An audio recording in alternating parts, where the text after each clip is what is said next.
또 홍 원장님한테 한번 좀 여쭤보고 싶은데 아까 그 융합 프로그램에 대한 이야기를 하셨었는데 조금 좀 구체적으로 어떤 성과가 있는지 거기에 대한 이야기를 좀 해주시고 박 총장님과 이 원장님께서 좀 그 부분에 대해서 보완하는 말씀을 해주시면 좋겠습니다. 예.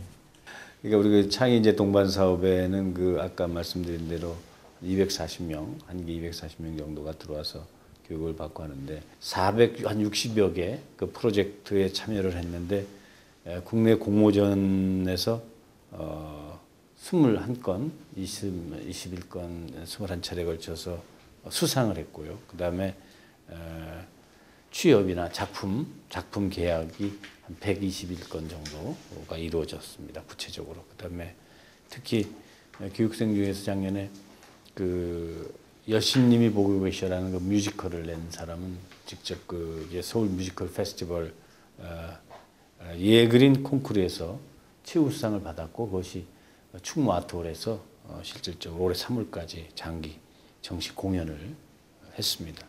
또 이 밖에도 뭐 일본 삿포로 국제 단편 영화제에서 최우수 감독상을 수상한 그런 교육생도 나왔고 또 국제 단편 영화제 다른 부분에서 다른 쪽에 경쟁 부문에 진출한 이런 작품들도 있고 그래서 교육생들이 예상 외로 저희들이 기대했던 것 이상으로 많은 성과를 내고 있다고 보고 있습니다. 네, 그 융합교육의 뭐 성과라고 하는 것은 저희 학교에서는 그거는 지금 뭐 이렇게 그것을 계량적으로 알아내기는 좀 어려운 것 같고요. 저는 오히려 그런 성과를 내기 위해서는 그럼 우리가 어떻게 해야 되는가라고 하는 측면을 좀 말씀드리고 싶은데요.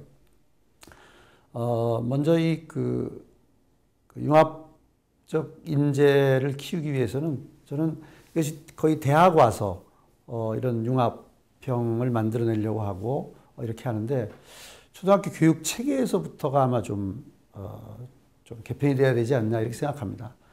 수학이라고 하는 것과 또 사회라고 하는 것이 뭐 이렇게 다르다고 하는 생각 속에서 배워왔다면 그것은 좀 점검해 볼 부분이 아닌가라고 생각해서 전반적으로 융합형 인재를 만들기 위한 초등학교에서부터의 교육 체제를 잘 좀 들여다봐서 차별이 아닌 차이를 느끼게 해주고 분리되고 벽이 쌓인 것이 아니라 이건 분류해서 나눠놨다라고 하는 것. 그러나 언제나 만날 수 있다라고 하는 인식을 심어주는 그런 교과 과정으로 바뀌어야 된다고 생각하고요. 그리고 그런 교육이 목표를 향해서 지속적으로 운반되고 운영될 수 있게끔 지속성을 지녀야 하고 또 더 나아가서는 저는 결국 교육은 어떤 목표를 정해서 반복적으로 학습시켜서 그 목표에 이르게 하는 것이라고 한다면 이 반복적으로 학습시켜서 굳어져가는 사고와 행태들의 모양을 이제 문화라고 흔히 얘기하는데요. 그러니까 문화와 교육이 분리돼서는 이건 곤란하다는 생각이 듭니다. 그래서 궁극적으로는 진짜 융합형이 되려면 이 교육이라고 하는 것과 문화라고 하는 것이 같이 갈 수 있는 그런 사회적인 분위기 그리고 교육 제도 이런 것들이 만들어야 되지 않나 이런 생각을 하고 있습니다. 저희는 이제 2005년에 아까 말씀을 좀 시작해서 내년이 되면 횟수로 10년이 되기 때문에 그래서 최근에 한번 우리가 10년이 되는데 준비를 잘하고 있는가 해서 뒤로 한번 돌아봤습니다.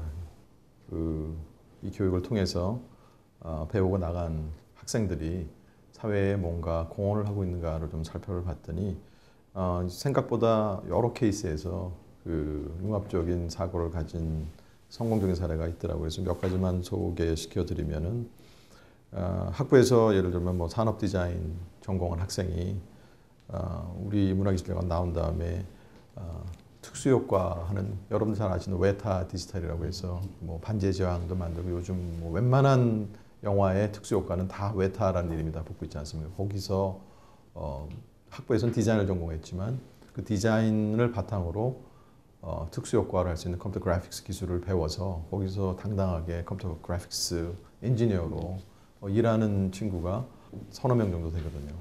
그 다음에 최근에 들어서는 뭐 CJ 쪽이나 이런 데나 국내의 큰 대형 기획사에 학부에서 인문학 전공이나 전산 전공한 학생들이 또 인문학과 공연 이런 데에 대한 공연 기획이라든지 이런 걸 공부해서 기획자로서 또 변신을 해서 새로운 프로그램을 리딩을 하고 또 그거의 한 단계로 넘어와서 저희들 교수들과 CJ하고 협력을 해가지고 기존의 영화관을 IMAX와 같은 효과를 낼 수 있는 형태로 그거를 컴퓨터 그래픽스 기술을 활용해서 옆면까지 확대해서 마치 IMAX를 보는 것처럼 가는 그런 형태의 효과를 만들어내는.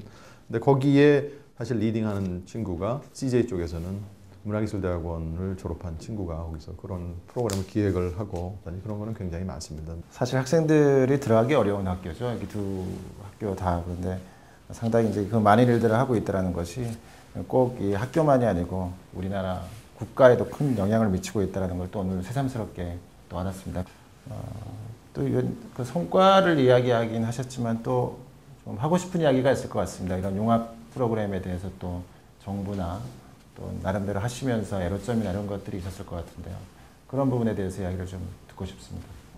홍 원장님을 통해서 정부 쪽에 이런 얘기들이 좀 많이 전달이 됐으면 좋겠다는 마음에서 말씀드립니다. 일단은 그 요즘 우리나라에 이제 열풍이 불어서 뭐 세계 대학교 랭킹 이런 뭐 테녀 이런 얘기를 많이 하는데 결국 그거는 성과 부분이 나오거든요. 근데 이렇게 융합 교육하는 경우에는 어떤 분야에 좋다라는 이 학술적 성과하고 이 융합적인 성과가 같지 않다는 거. 그 다음에 특히 예술과 이 공학을 접목해서 미디어 아트나 뭐 이런 부분들, 아까 총장이 말씀하신 아트 앤 테크놀로지 이런 부분들에서는 어떤 작품으로 표현할 때 그 작품이 논문 이상의 가치를 가졌음에도 불구하고 그런 부분들을 평가하고 이렇게 어프리시에이트 할 수 있는 그런 제도적인 측면이 아직은 저희가 어려움이 굉장히 많다는 것이죠. 그래서 정부 쪽에서는 아직도 그 융합이라고 하는 데에 대한 인식이 어떤 기술과 기술이 만나서 저는 복합으로 보여요. 융합이라기보다는 우리가 소위 융합이라고 하면 서로 다른 분야가 만나서 새로운 거를 창출해내는 바이오 인포메틱스 같은 게 굉장히 좋은 예죠. 인문과 기술의 융합, 예술과 기술의 융합 쪽 할 때 당장 어떤 산업적인 성과가 나오지 않더라도 조금 더 긴 호흡으로 이렇게 가져주는 그 과제 지원을 해주시면 이런 융합 교육할 때 교육 연구가 굉장히 활성화되지 않을까 저는 그렇게 생각을 합니다.